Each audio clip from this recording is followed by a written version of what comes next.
सकते हैं।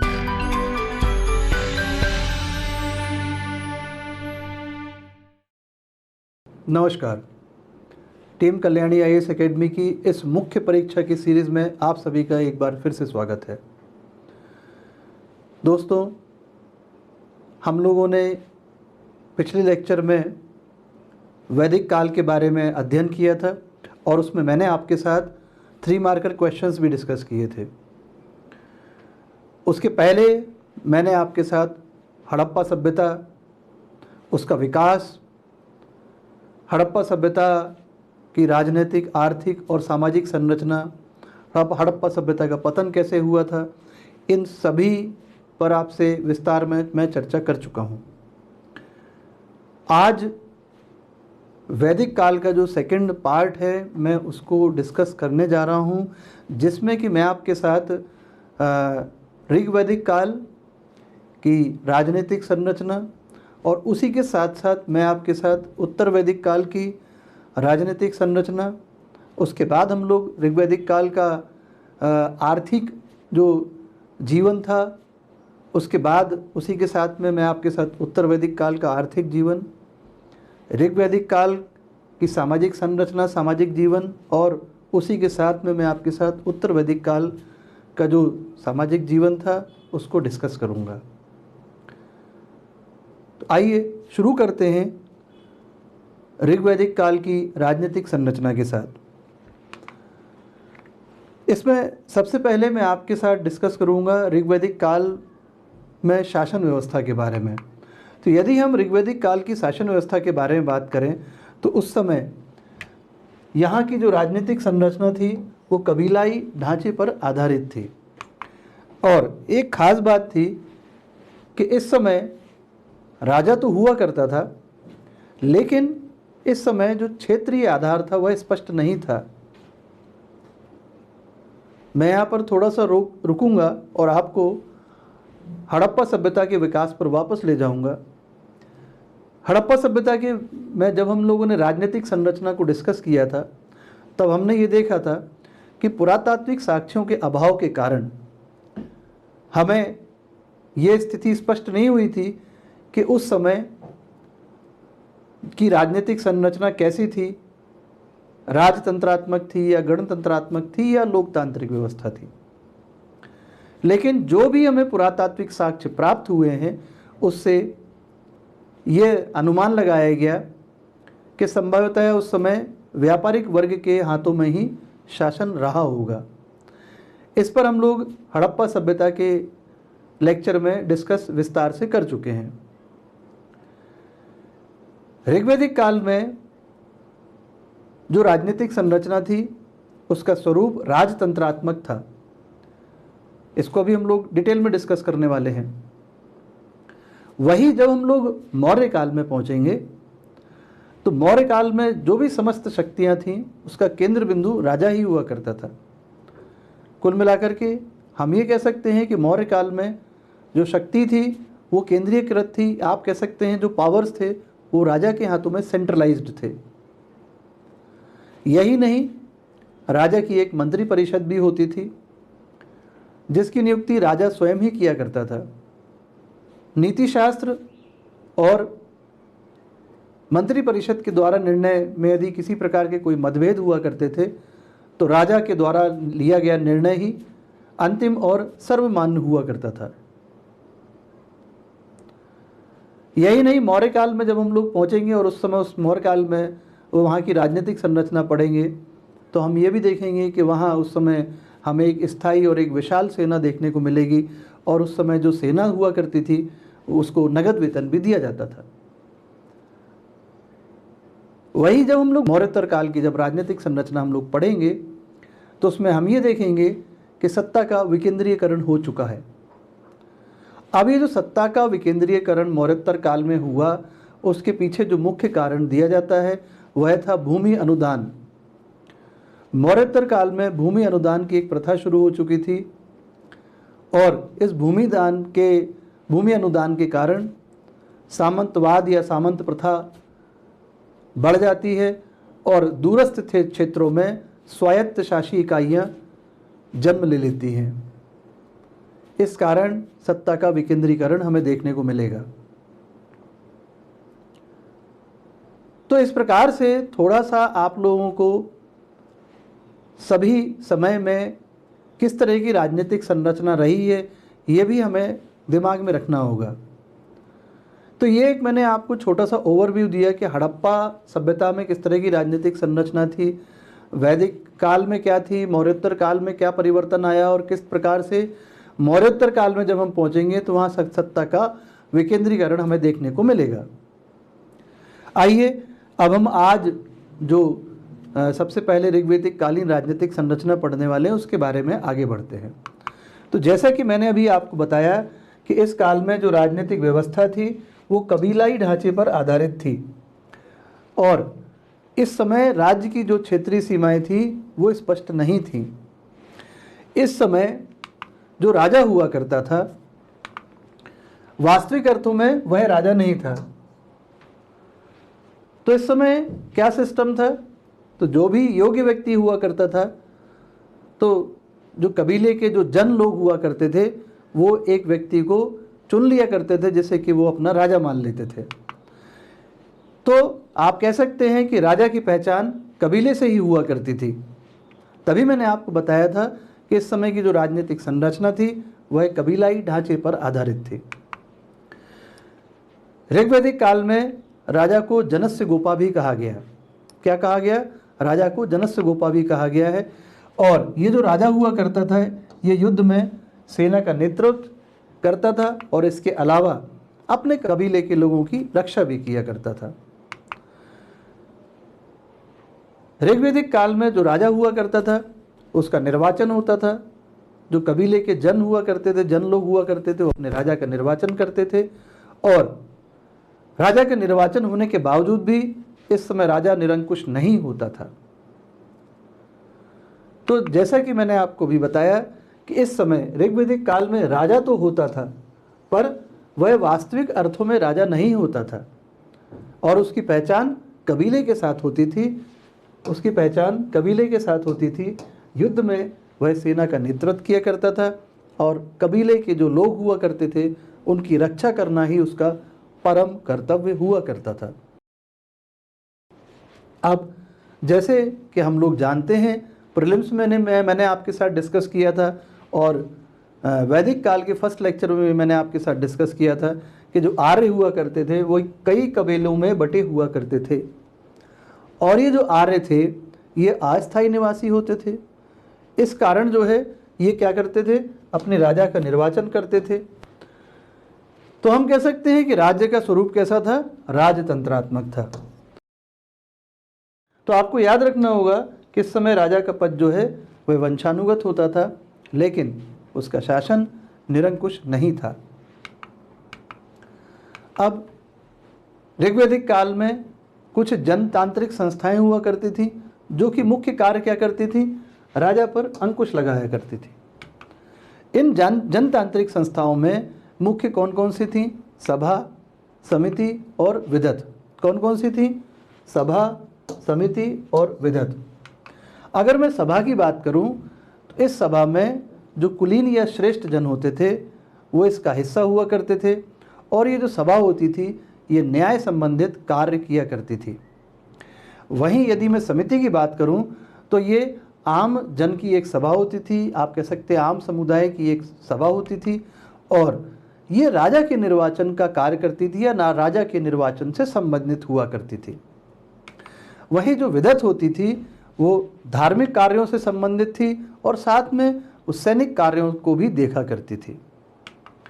तो मैंने आपको क्या बताया कि ये जो संस्थाएं थी वो सभा, समिति और विदत थी और ये राजा की शक्तियों पर अंकुश लगाने हेतु हुआ करती थी। नियमित कर प्रणाली का अभाव था इस समय।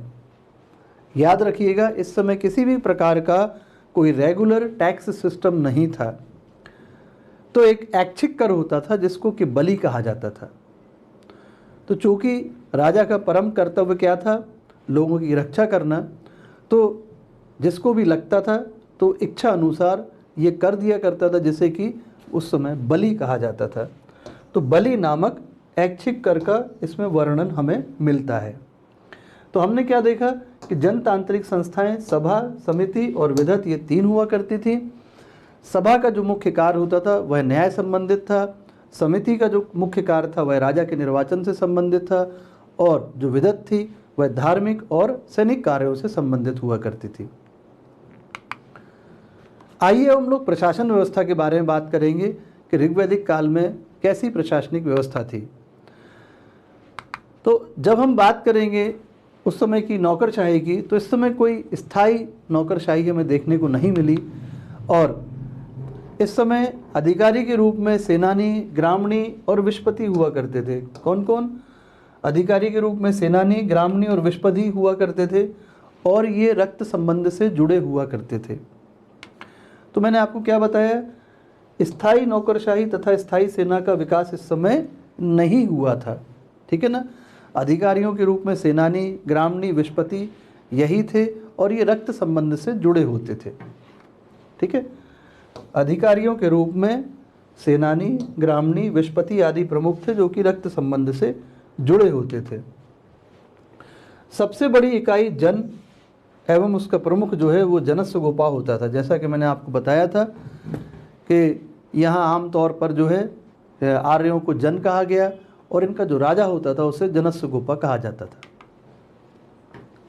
अब हम देखेंगे कि इस समय की विधि एवं न्याय व्यवस्था कैसी थी।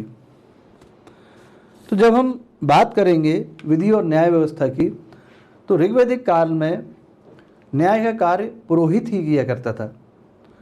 और इस समय अगर बात की जाए कि सबसे बड़ा अपराधी कौन होता था, तो जो पशुओं की चोरी करता था उसको सबसे बड़ा अपराधी माना जाता था। हालांकि इस व्यवस्था के बारे में हमें बहुत कम जानकारी मिलती है, न्याय की व्यवस्था के बारे में ऋग्वैदिक काल के न्याय की व्यवस्था में बहुत कम जानकारी मिलती है। लेकिन आपको एक बात याद रखनी होगी कि इस समय जो न्याय का कार्य था वह पुरोहित ही किया करता था। वही जब हम मौर्य काल में जाएंगे तो उस समय जो न्यायिक व्यवस्था थी वो काफ़ी विकसित देखने को मिलेगी। उस समय में 2 तरह से न्यायालय भी देखने को मिलेंगे, धर्मस्थायी न्यायालय हुआ करते थे और कंटक शोधन न्यायालय हुआ करते थे। तो इस प्रकार से जो है न्याय व्यवस्था का विकास मौर्य काल में पहुँचते पहुँचते काफ़ी कुछ ज़्यादा हो चुका था। अब सेना के बारे में पढ़ते हैं। तो इस समय मैंने आपको पहले ही बताया था कि स्थायी सेना का अभाव था, यानी हमें कोई स्थायी सेना, परमानेंट या स्टैंडिंग आर्मी देखने को नहीं मिली थी। तो फिर क्या था, तो युद्ध के समय में जो भी नागरिक हुआ करते थे एक नागरिक सेना बना ली जाती थी। तो नागरिक सेना की ही व्यवस्था युद्ध के समय में हुआ करती थी। तो मैंने आपको क्या बताया कि इस समय स्थायी सेना का अभाव था तथा युद्ध के समय नागरिक सेना की व्यवस्था की जाती थी। तो ये तो थी ऋग्वैदिक कालीन राजनीतिक संरचना। अब हम पढ़ेंगे उत्तर वैदिक कालीन राजनीतिक संरचना के बारे में। देखिए, हम साथ में ही तैयार करेंगे, पहले हम ऋग्वैदिक कालीन राजनीतिक संरचना और तुरंत जो हम फिर उत्तर वैदिक कालीन में क्या परिवर्तन आए। तो जैसा कि हमने देखा था कि ऋग्वैदिक कालीन राजनीतिक संरचना में जो राजा हुआ करता था उसका एक तो क्षेत्रीय आधार स्पष्ट नहीं था, है ना। बहुत छोटे से क्षेत्र पर ही वो शासन करता रहा होगा। और जब हम उत्तर वैदिक काल में आएंगे तो राजा जो था वह प्रदेश पर शासन करने लगा था, यानी अब उसका क्षेत्र भी बड़ा हो गया था और वह एक प्रदेश पर शासन करने लग गया था। तो इस समय उत्तर वैदिक काल में हमें पहली बार राष्ट्र शब्द का आप कह सकते हैं प्रयोग देखने को मिला। राष्ट्र शब्द जो था वो प्रदेश का अब सूचक हो चुका था, और ये शब्द जो है पहली बार इसी काल में प्रकट हुआ था। तो ये बहुत इम्पोर्टेंट बात है कि जो राष्ट्र शब्द था वो इस काल में ही प्रकट हुआ, ठीक है। तो सभा और समिति उत्तर वैदिक काल में भी थी और वो राजा की निरंकुशता पर रोक लगाती थी, जैसा कि ऋग्वैदिक काल में हमने देखा था। इसके अलावा यदि हम आपसे ऐत्रेय ब्राह्मण की बात करें तो ऐत्रेय ब्राह्मण में ही राज्य की उत्पत्ति या राजा की दैवी उत्पत्ति संबंधी विवरण मिलता है हमको। तो मैंने अभी तक आपको क्या बताया कि जो ऋग्वैदिक काल में जो कबीले पर शासन करने वाला राजा था वह अब प्रदेश पर शासन करने लग गया था, और राष्ट्र शब्द जो है वह प्रदेश का सूचक था, और पहली बार इस काल में ये शब्द प्रकट हुआ था। सभा और समिति इस समय भी राजा की निरंकुशता पर रोक लगाती थी। अब इस समय जो है उत्तर वैदिक काल में राजा सामान्य उपाधियों के स्थान पर, जैसे कि राजाधिराज, सम्राट, एकराट, इस तरह की उपाधियां वह धारण करने लग गया था। तो किस तरह की उपाधियां? राजाधिराज, सम्राट, एकराट, इस तरह की उपाधियां वह धारण करने लग गया था। एक खास बात और आपको याद रखनी होगी कि इस समय नियमित कर जो है वो इस्टाब्लिश हो चुके थे। तो नियमित करों की प्रतिष्ठा वह स्थापित हो चुकी थी, है ना। इस काल में नियमित करों की प्रतिष्ठा स्थापित हो गई थी। अब कैसी शासन व्यवस्था थी हम वो देखते हैं। तो राज्य का जो है क्षेत्रीय आधार अब मजबूत हो चुका था, ठीक है। जनपदों का निर्माण होने लग गया था। क्या होने लग गया था? जनपदों का निर्माण होने लग गया था। राजा का अब एक क्षेत्र पर शासन देखने को मिलने लग गया था। इसके अलावा आप कह सकते हैं कि उसका अधिकार क्षेत्र भी बढ़ गया था। और हम कह सकते हैं कि उसके सैन्य शक्ति में भी वृद्धि हो चुकी थी। अब जब उसका अधिकार क्षेत्र बढ़ेगा तो पहले जो बलि कर था, ऋग्वैदिक काल में जो बलि कर था वह ऐच्छिक था, लेकिन उत्तर वैदिक काल में अभी बलि कर जो है वह बलपूर्वक लिया जाने लग गया था राजा के द्वारा। जब सैन्य शक्ति में वृद्धि हुई तो ये क्वेश्चन हमारे दिमाग में आएगा कि क्यों हुई। तो इस समय लोहे का प्रयोग शुरू हो चुका था, तो लोहे के प्रयोग से जो है उसके सैन्य शक्ति में भी वृद्धि हो चुकी थी। तो मैंने आपको क्या बताया कि राज्य का जो क्षेत्रीय आधार था मजबूत हुआ और उस कारण क्या हुआ? जनपदों का निर्माण हमें देखने को मिला, है ना। अब राजा के जो हथियार हुआ करते थे, है ना, उनमें लोहे के हथियारों का प्रयोग होने लग गया था, जिस कारण उसकी सैन्य शक्ति में वृद्धि हुई और वह अब एक क्षेत्र पर शासन करने वाला हो गया था। जैसा कि हमने देखा था कि अब प्रदेश के लिए कौन सा शब्द इस्तेमाल होने लग गया था? राष्ट्र शब्द इस्तेमाल होने लग गया था। तो राजा की शक्ति में विस्तार के साथ एक नियमित कर प्रणाली भी प्रारंभ हुई तथा भारी भरकम उपाधियां भी वह धारण करने लग गया था, जैसा कि राजाधिराज, एकराट इत्यादि। तो कुल मिलाकर के हमें क्या समझ में आया कि इस काल में राजपद का महत्व बढ़ा और राजत्व की अवधारणा पहली बार सामने आई। अधिकारियों की संख्या भी बढ़ी और जन, विश, ग्राम, इस तरह की प्रशासनिक इकाइयां हमें भी देखने को मिली। अब इस समय विधि और न्याय व्यवस्था कैसी थी उसके बारे में पढ़ते हैं हम लोग। तो सर्वोच्च अधिकारी इस समय भी राजा था, लेकिन पुरोहित और जो सभा के सदस्य होते थे उनकी सहायता लेकर के वो न्याय का काम किया करता था। एक खास बात थी कि इस समय अपराध सिद्धि के लिए कुछ अलग तरह की परीक्षाएं होने लग गई थी, जैसे जल परीक्षा, अग्नि परीक्षा, है ना। तो इस तरह की परीक्षाएं अब उत्तर वैदिक काल में ये प्रचलित हो चुकी थी।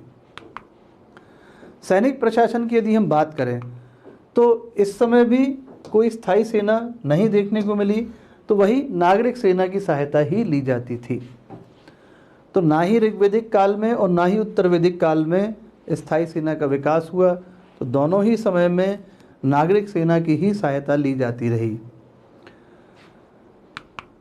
तो ये था, अभी तक हमने राजनीतिक संरचना देखा, ऋग्वैदिक कालीन और उत्तर वैदिक कालीन।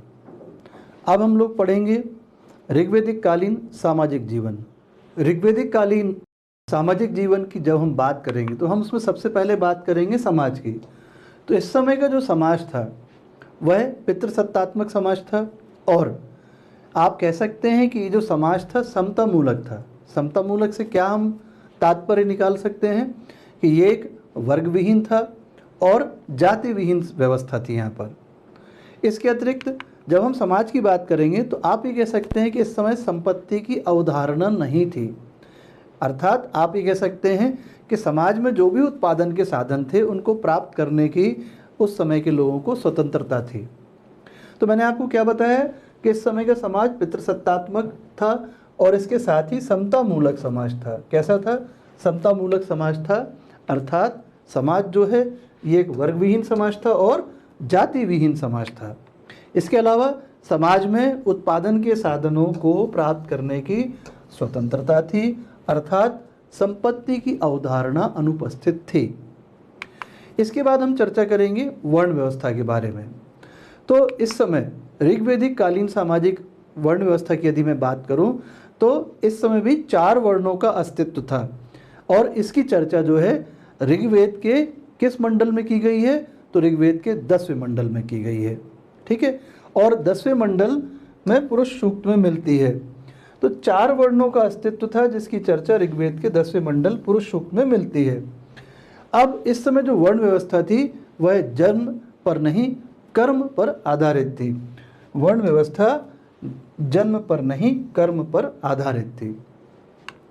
इसके अलावा हमें स्त्रियों की दशा के बारे में भी चर्चा करना पड़ेगी।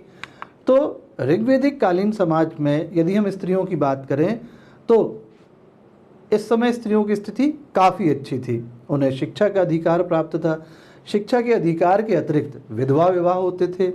नियोग प्रथा भी हुआ करती थी। तो नियोग प्रथा क्या है कि यदि किसी स्त्री को अपने पति से संतान नहीं हो पाती है तो उसे अपने देवर के साथ संभोग करके संतान प्राप्त करने का अधिकार प्राप्त था। इसके अतिरिक्त बहुविवाह भी हुआ करते थे और उपनयन संस्कार, ये सारे अधिकार स्त्रियों को प्राप्त थे। तो आप कह सकते हैं कि इस समय स्त्रियों की स्थिति काफ़ी बेहतर थी। तो राजनीतिक संस्थाओं जैसे सभा समिति विधत में इनको प्रवेश करने का अधिकार था। इसके अतिरिक्त शिक्षा के अधिकार और उन्हें विधवा विवाह, नियोग प्रथा, बहुपति विवाह, उपनयन संस्कार के साथ आप कह सकते हैं कि स्त्रियों की स्थिति काफ़ी अच्छी थी। अब हम चर्चा करेंगे दास व्यवस्था के बारे में। अब देखिए, जब हम दास की बात करेंगे तो उस समय दास किसको बनाया जाता था? तो जब युद्ध होता था तो उस युद्ध में जो भी बंदी बना लिए जाते थे उन्हीं को जो है दास बना लिया जाता था। और इन दासों के द्वारा क्या करवाया जाता था? तो उनसे घरेलू कार्य ही करवाया जाता था। इन्हें आर्थिक उत्पादन में नहीं लगाया जाता था। तो इस काल में युद्ध बंदियों को दास बनाकर उनका प्रयोग घरेलू कार्यों में ही किया जाता था, आर्थिक उत्पादन में नहीं किया जाता था। अब हम रहन सहन के बारे में चर्चा करेंगे। तो रहन सहन की यदि हम बात करें तो इस समय भी सूती और ऊनी वस्त्रों का प्रयोग होता था और स्त्री और पुरुष दोनों ही जो है आभूषण का प्रयोग भी किया करते थे। अब हम बात करेंगे खान पान की। खान पान में जैसा कि हमने हड़प्पा सभ्यता में देखा था, शाकाहारी मांसाहारी दोनों थे। इस समय इसके अलावा अगर हम देखें तो अनाज, दूध और उनसे बनी हुई वस्तुओं, फल आदि का प्रयोग किया जाता था। मनोरंजन की यदि हम बात करें तो मनोरंजन के लिए पासा खेलना, जानवरों को लड़वाना इत्यादि ये सारी चीज़ें देखी गई। अब हम चर्चा करेंगे उत्तर वैदिक कालीन सामाजिक संरचना की। तो इस समय जो समाज था, फिर से हम बात करेंगे समाज की। तो समाज जो है पितृसत्तात्मक था और पितृसत्तात्मक के साथ साथ समाज वर्ग विहीन और जाति विहीन भी था। इसके अलावा समाज वापस से हमें समाज में 4 वर्ण देखने को मिले। 4 वर्ण व्यवस्था थी और कर्म आधारित व्यवस्था थी। इस समय भी दास व्यवस्था भी हमें देखने को मिली। तो मैंने आपको क्या बताया कि पितृसत्तात्मक व्यवस्था के साथ समाज समतामूलक अर्थात वर्ग विहीन एवं जाति विहीन व्यवस्था थी। तो यही चीज़ हमें ऋग्वेदिक काल में भी देखने को मिली थी। ऋग्वेदिक काल भी उस समय का जो समाज था पितृसत्तात्मक व्यवस्था थी, पितृसत्तात्मक समाज था, समतामूलक था, जाति विहीन, वर्ग विहीन था। अब हम बात करेंगे वर्ण व्यवस्था की। तो वर्ण व्यवस्था इस समय कर्म पर ही आधारित थी। लेकिन अगर हम शूद्रों की बात करें तो शूद्रों की स्थिति में इस समय गिरावट आ चुकी थी। तो क्या हुआ? उन्हें शिक्षा के अधिकार और उपनयन संस्कार से वंचित कर दिया गया था। ठीक है ना? तो मैंने आपको क्या बताया कि वर्ण व्यवस्था कर्म पर ही आधारित थी, लेकिन शूद्रों की जो स्थिति थी उसमें गिरावट आ गई थी। शिक्षा के अधिकार से और उपनयन संस्कार से उन्हें वंचित कर दिया गया था और 3 वर्णों का उनको सेवक भी बना दिया गया था। अब हम चर्चा करेंगे स्त्रियों की दशा के बारे में।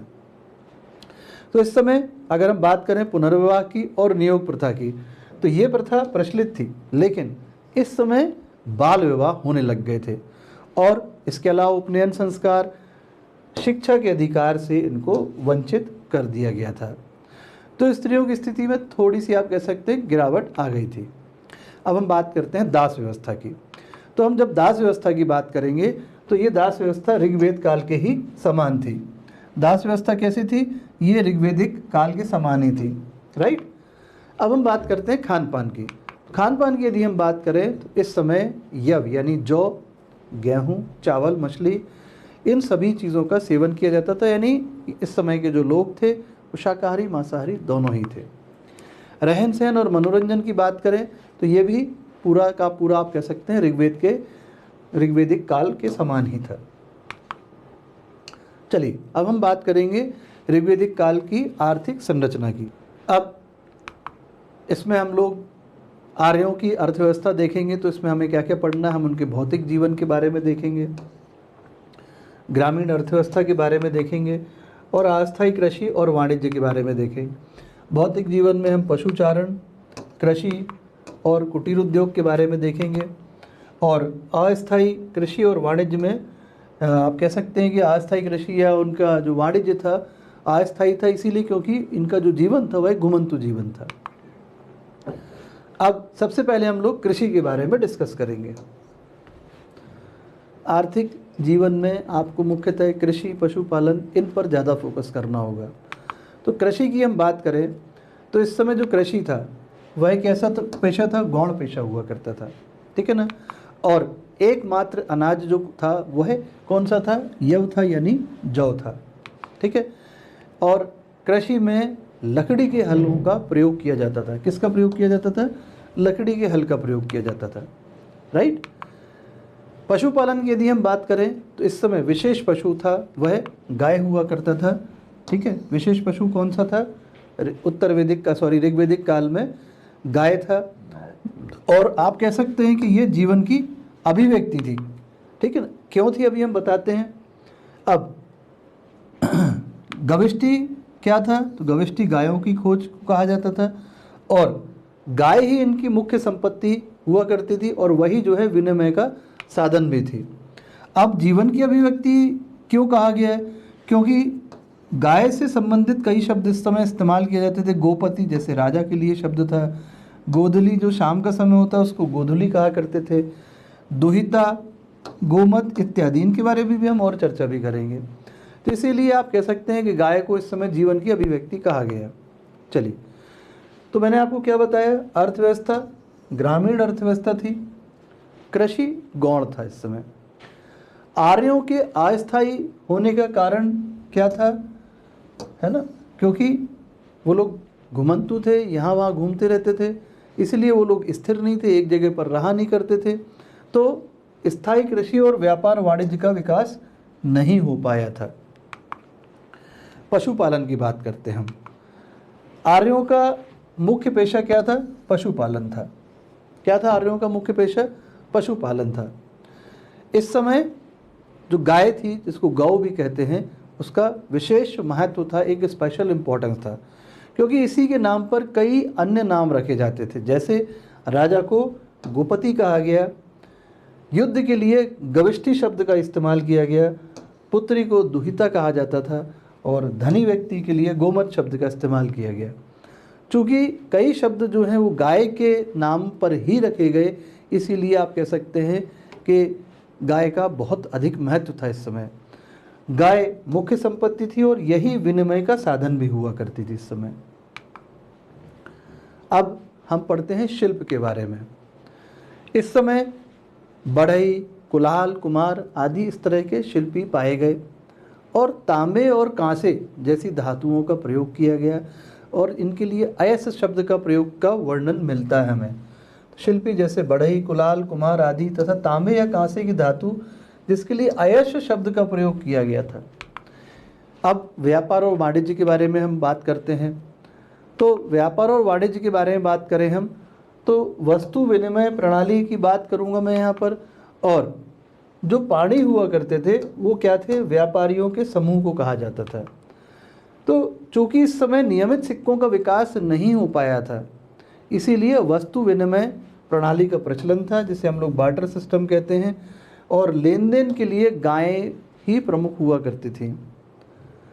चूंकि इस समय कृषि अधिशेष की स्थिति नहीं थी, एग्रीकल्चरल सरप्लस नहीं हो पाता था, तो व्यापार नगण्य ही था, व्यापार ना के बराबर ही था।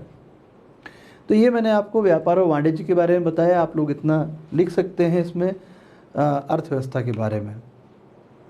अब ये तो हमने अभी डिस्कशन किया ऋग्वेदिक कालीन आर्थिक जीवन के बारे में। अब हम चर्चा करेंगे उत्तर वैदिक काल के आर्थिक जीवन के बारे में। तो सबसे पहले हम यहाँ बात करेंगे कृषि की।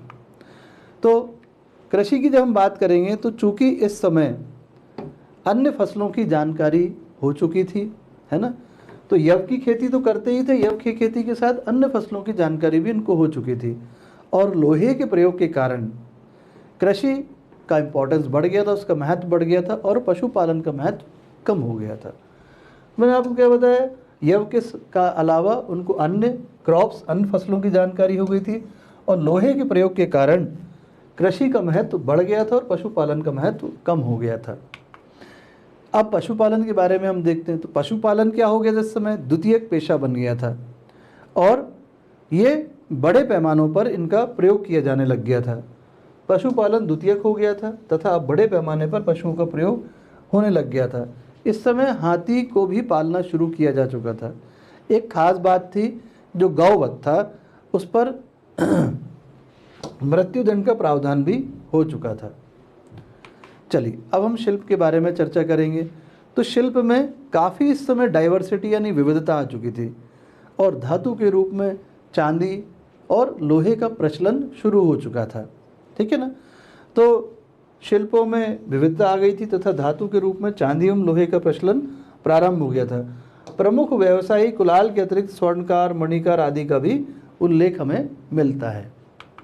अभी जैसा कि मैंने आपको बताया, अब अगर हम उसी को एक डायग्राम के थ्रू देखें तो क्या परिवर्तन देखने को मिला। मुख्य पेशा क्या था इनका, कृषि था और पशुपालन क्या हो चुका था, ये द्वितीयक बन गया था। कृषि की चारों क्रियाएं, जुताई, बुआई, कटाई और मड़ाई, ये शुरू हो चुकी थी। इसके अलावा लोहे की जानकारी हो चुकी थी, इसलिए लोहे के औजार भी बनने लग गए थे और इस कारण कृषि के उत्पादन में वृद्धि भी होने लग गई थी। तो शिल्पों में भी क्या हुआ, विविधता देखने को मिली। कुंभकारी, चर्मकारी, बढ़ईगिरी, धातुकर्म वगैरह ये सब शुरू हो चुके थे। सिक्कों का भी प्रचलन हो गया। सिक्कों के रूप में निष्क, शतमान, कृष्णल आदि ये सब आ चुके थे। सिक्कों का प्रचलन निष्क, शतमान, कृष्णल आदि। महाजनी प्रथा इस समय आ चुकी थी, है ना, कर्ज लेना देना ये सब शुरू हो चुका था और बलि जो है वह अब अनिवार्य हो चुका था। तो एक डायग्राम मैंने बनाए हैं, आप चाहें तो ये डायग्राम भी बना सकते हैं और इसके थ्रू आप काफ़ी चीज़ें एग्जामिनर को बता सकते हैं। तो दोस्तों ये था आज का हमारा लेक्चर, जो कि वैदिक काल पर था और इसमें हमने ऋग्वैदिक काल और उत्तर वैदिक काल की राजनीतिक, आर्थिक, सामाजिक संरचना के बारे में पढ़ा है। नेक्स्ट लेक्चर में हम लोग मिलेंगे, तब तक के लिए नमस्कार।